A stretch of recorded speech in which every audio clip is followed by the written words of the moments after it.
तो दोस्तों Hawkeye mini series का फाइनल एपिसोड फाइनली रिलीज हो चुका है। आई होप आप सबने ये देख ही लिया होगा। इस एपिसोड में कई इशू सॉल्व हो गए, जैसे येलेना को यकीन हो गया कि नताशा को क्लिंट ने नहीं मारा। केट को पता चल गया कि सभी क्राइम्स के पीछे उसकी मॉम का हाथ था। किंगपिन लड़ने के लिए खुद सामने आया और क्लिंट फाइनली अपनी फैमिली के साथ क्रिसमस मनाने का वादा पूरा कर पाया। तो हेलो दोस्तों, मैं हूं जय और स्वागत करता हूं आपका स्टोरी ऑफ सुपर हीरोज में। और आज मैं एक्सप्लेन करने वाला हूं हॉकाई मिनी सीरीज का फाइनल एपिसोड। साथ ही उन पॉइंट्स को भी डिस्कस करूंगा जिसने हॉकाई मिनी सीरीज की एक्साइटमेंट को खत्म ही कर दिया। उससे पहले अगर आपने अभी तक ये चैनल सब्सक्राइब नहीं किया है तो प्लीज सब्सक्राइब करके नोटिफिकेशन ऑन कर लीजिए ताकि आपको इस तरह की वीडियोस टाइम पर मिलती रहें।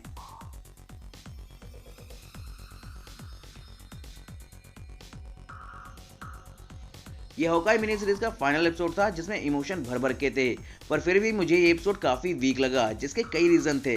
जैसे इस एपिसोड का काफी लंबा होना, किंगपिन जैसे कैरेक्टर को वेस्ट कर देना और साथ ही कई और भी रीजन थे। लेकिन फिर भी इस एपिसोड में कई इंटरेस्टिंग और इमोशनल सीन भी थे। इस एपिसोड में केट को पता चला कि सभी प्रॉब्लम्स के पीछे की मास्टरमाइंड उसकी मॉम है। उसी ने अरमान का मर्डर किया और क्लिंट को मारने के लिए ब्लैक विडो असासिन येलेना को भी उसी ने भेजा।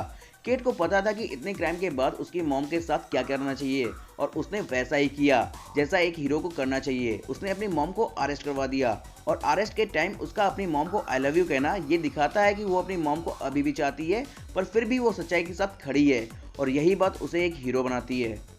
साथ ही येलेना भी क्लिंट को मारने के लिए वापस आई, जिसके दिमाग में ये गलतफहमी डाली गई थी कि उसकी सिस्टर नताशा को क्लिंट ने मारा है। यही रीजन था कि वो क्लिंट को मारना चाहती थी। अब वॉरमिल पर जब नताशा ने सेक्रीफाइस दिया तब वहाँ क्लिंट के अलावा कोई और नहीं था जो येलेना की गलतफहमी दूर करे, और क्लिंट पर येलेना को भरोसा ही नहीं था। तो येलेना को यकीन दिलाना कि क्लिंट ने नताशा को नहीं मारा क्लिंट के लिए बहुत मुश्किल था। लेकिन जिस तरह से ये सीन एपिसोड में दिखाया गया कमाल था। साथ ही एक बार फिर नताशा के सेक्रीफाइस को ग्लोरीफाई किया गया, जिसका यकीन दिलाने के लिए क्लिंट नताशा की तरह विशलिंग करता है। और इन्हीं सब चीज़ों से येलेना को यकीन होता है कि नताशा को क्लिंट ने नहीं मारा, बल्कि नताशा ने यूनिवर्स के गायब हुए लोगों को वापस लाने के लिए खुद सेक्रीफाइस दिया था। और उन गायब हुए लोगों में क्लिंट की फैमिली और येलेना भी थे। साथ ही इस एपिसोड में किंगपिन एक्शन में दिखा। अब किंगपिन जेल से बाहर कैसे आया ये तो पता नहीं, पर वो आते ही काम पर लग गया। लेकिन उसकी बुरी किस्मत कि माया लोपेज को पता चल गया कि रोनिन के हाथों उसके फादर को किंगपिन ने ही मरवाया है, जिसकी वजह से वो किंगपिन को गोली मार देती है। लेकिन उस गोली से किंगपिन मरा या नहीं इसका कुछ पता नहीं। साथ ही किंगपिन का रोल इस एपिसोड में उस लेवल का नहीं था जिस लेवल का ये विलन है। किंगपिन वो विलन है जो डेयरडेविल पर भी भारी पड़ा था, पर यहाँ तो केट बिशप ने उसे हरा दिया। जबकि ज्यादातर फैंस किंगपिन की क्लिंट के साथ फाइट की उम्मीद कर रहे थे, लेकिन क्लिंट और किंगपिन एक फ्रेम में नजर भी नहीं आए। लेकिन इस एपिसोड में किंगपिन के आउटफिट से लेकर के स्टोरी तक ज्यादातर चीजें कॉमिक एक्यूरेट थी। कॉमिक्स में भी माया लोपेज के फादर को किंगपिन ने ही मरवाया था, जिससे वो माया को वेपन की तरह यूज कर सके। और माया को जब इस बात का पता चला था तब उसने उसे गोली मार दी थी। ठीक वैसा ही इस एपिसोड में भी हुआ, माया ने उसे गोली मार दी, पर कॉमिक्स में किंगपिन बच गया था। पर यहाँ इस बात का अभी तक कुछ पता नहीं। लेकिन इतने खतरनाक विलन का एक गोली से मर जाना हजम नहीं हो रहा। साथ ही इतने बड़े कैरेक्टर को एक एपिसोड में टीज करके दूसरे एपिसोड में मार डालना कुछ ठीक नहीं है, और ये सब एक ही तरफ इशारा कर रहे हैं कि किंगपिन अभी जिंदा है। इसके साथ ही हमने केट और क्लिंट को ट्रिक एरोस तैयार करते हुए भी देखा, जिसमें इन्होंने स्टार्क टेक और पिम टेक का भी यूज किया। और पिम एरो से इन्होंने ट्रैकसूट माफिया की एक गाड़ी को गुंडों के साथ छोटा कर दिया, जिसके बाद उनके साथ बहुत बुरा हुआ। जैक, जिस पर सीरीज के स्टार्ट में विलेन होने का सबसे बड़ा डाउट था, वो विलेन नहीं था और उसने लास्टर्स के साथ मिलकर लोगों की जान बचाने की कोशिश की। सबसे बड़ा खुलासा था कि रोलेक्स वॉच किसको बिलोंग करती है, तो ये रोलेक्स वॉच थी क्लिंट की वाइफ लॉरा की, जिसके पीछे शील्ड का लोगो था। मतलब लॉरा भी शील्ड की एजेंट है। शायद इसीलिए क्लिंट के लिए इंफॉर्मेशन निकालना लॉरा के लिए इतना आसान था।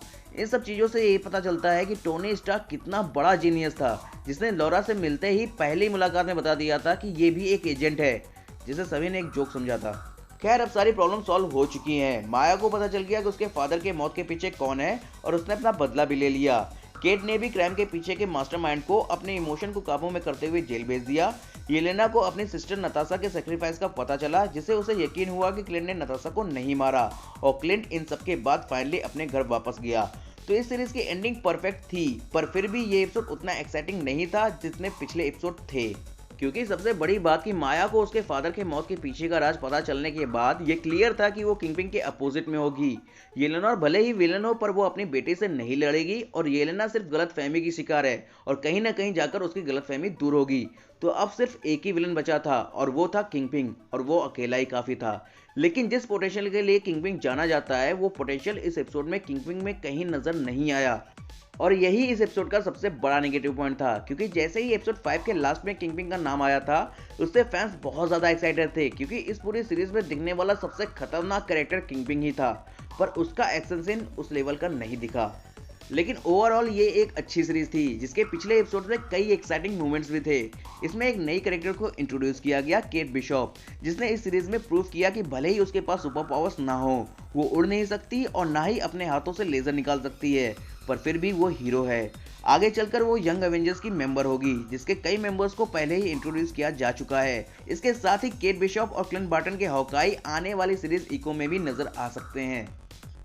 तो दोस्तों ये था हॉकाई मिनी सीरीज के फाइनल एपिसोड का एक्सप्लेनेशन। अगर आपको ये वीडियो पसंद आई हो तो इसे लाइक करें।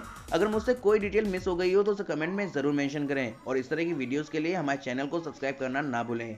Thank you.